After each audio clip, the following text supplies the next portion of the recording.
everyone, welcome back to Sunny Live Show. Thank you so much, guys, for tuning in. I'm here to update you of what's going to happen on Uzalo from the 9th to the 13th of October 2023 on a Monday.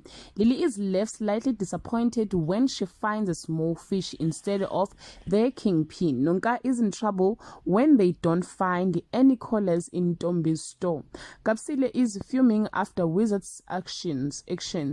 Mbata is planning something which needs assistance of Usubu. On Tuesday, Lily cannot deal with being the reason behind Dompa's death. Mbata rubs Kapsile the wrong way. Sipho is willing to risk it all for his relationship on Wednesday. Lily's decision tears the clubbers apart. Sbu's suspicions grows and he promises to deal with whomever is betraying him, while Nonka wins the fight against injustice towards the residents of Kwamashu. Njinji tried to keep Mamlambo on a leash while two con men from various sections connect on this day.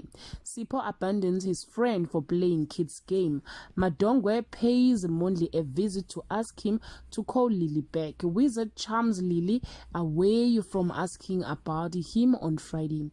Lily's determination pays off. She strikes gold. Nonka is on a secret mission while Sbu's suspicion causes him to see things that aren't there. Well, guys, that's all I have for today. You can leave your comment below and share your opinion. Bye.